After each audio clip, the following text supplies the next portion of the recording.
ser bom no tênis é um conceito muito relativo. É muito relacionado ao ambiente que eu me encontro. Então, por exemplo, se eu fiz 5 aulas de tênis na minha vida e estou num grupo de pessoas que nunca jogaram tênis, para esse grupo de pessoas, eu sou bom no tênis. Eu vou ser melhor do que eles no tênis, porque eu já tenho mais experiência. Tá? Mas se eu fiz as mesmas 5 aulas e entro num grupo de jogadores que já jogam tênis há 4, 5 anos ou até mais, eu não vou ser bom no tênis. Ou seja, eu vou ter o mesmo nível, mas eu não vou ser bom. Então, esse conceito é muito relativo. Muita gente quer ser boa no tênis, mas boa em que contexto? É importante a gente conseguir definir isso para que a gente consiga estabelecer um objetivo. Então, por exemplo, se eu sou bom no meu clube, às vezes, por exemplo, eu sou um garoto de 12 anos, que no meu clube, ou na minha academia, ou no meu prédio, ou seja, onde eu pratique tênis, eu sou ali o que jogo melhor, ganho dos outros garotos da minha idade. Tá? Muitas vezes eu vou entrar na Federação Paulista e vou encontrar garotos melhores do que eu. É bem normal isso. Então, é outro ambiente. Então, o garoto ele se federa, às vezes ele entra lá na categoria 12 anos principiante e ele começa a conseguir mais vitórias, ele começa a conseguir vitórias constantes. Então, naquele ambiente, naquele grupo de jogadores do 12MP, ele é um bom jogador, ele é um bom jogador de tênis. E depois de algumas vitórias, alguns jogos, com um mínimo de 7 jogos, ele sobe para a categoria principal, que é a categoria 12 anos masculino. Tá? E ali, antes ele era muito bom, a impressão que ele tinha é que ele era muito bom, porque ele ganhava muitos jogos, e daí quando ele sobe para o 12 anos principal, ele começa a perder partidas, perde jogos na primeira rodada, coisa que ele não estava acostumado. Então, isso é sempre muito relativo, você ser bom, é sempre de acordo com o meio que você está inserido. E, por exemplo, eu jogo 14 anos e no Brasil eu sou muito bom. No Brasil, por exemplo, eu sou top 3 de 14 anos do Brasil.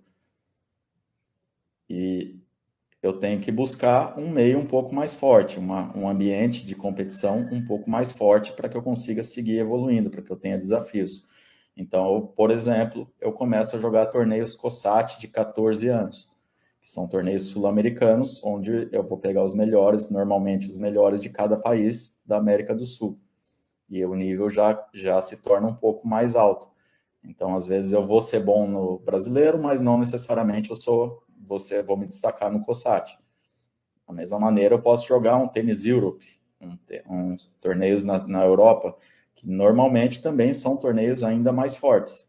Tem muitos países próximos com um bom investimento no tênis. Então, esse conceito eu posso ser bom na América do Sul, mas não necessariamente eu vou ser bom jogando com os europeus.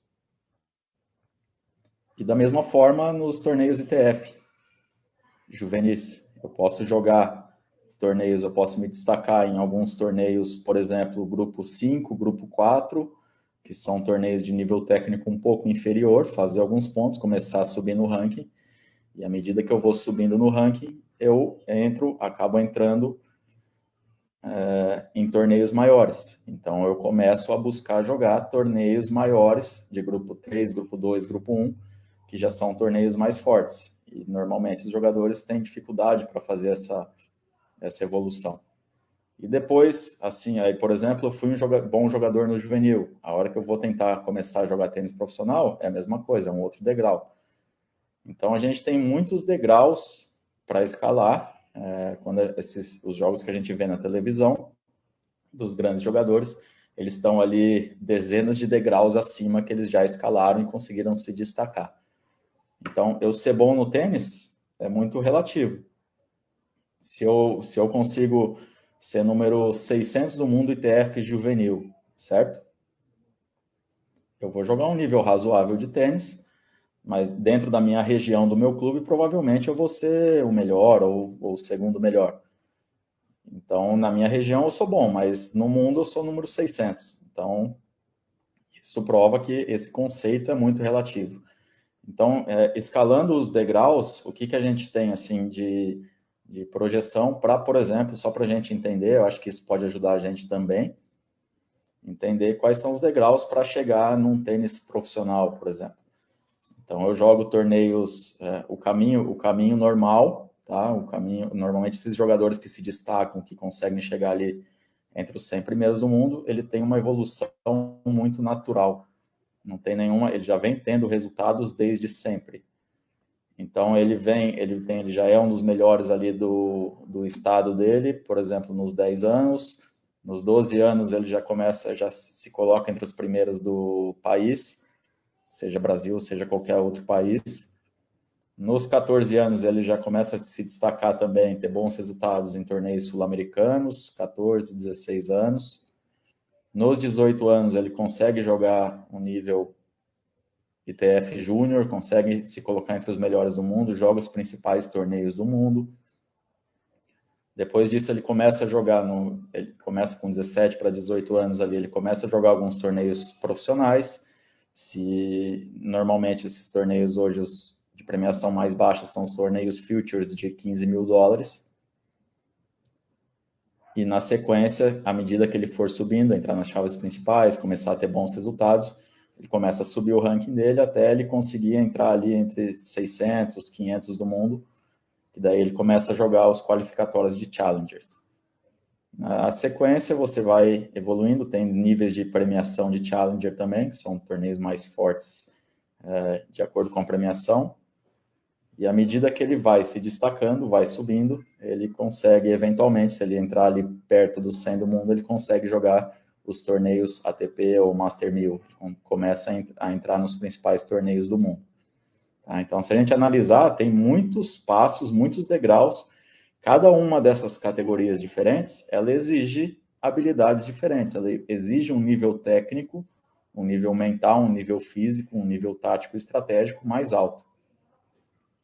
Então, a cada momento, a cada categoria que eu subo, eu acabo tendo que evoluir também o meu jogo. Os jogadores profissionais, eles evoluem, se a gente analisar, por exemplo, o Rafael Nadal hoje com seus 35, 36 anos, ele joga totalmente diferente do que ele jogava quando ele tinha 16 para 17 anos, que ele estava ali surgindo no tênis profissional.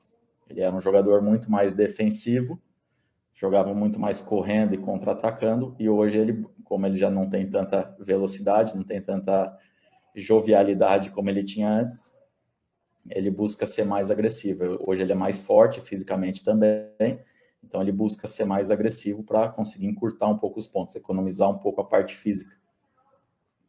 Da mesma maneira, Roger Federer também, quando voltou ali em 2017, ele voltou jogando de uma maneira diferente. Ele não estava jogando, quando ele ganhou a Austrália em 2017, ele não estava jogando igual ele jogava antes.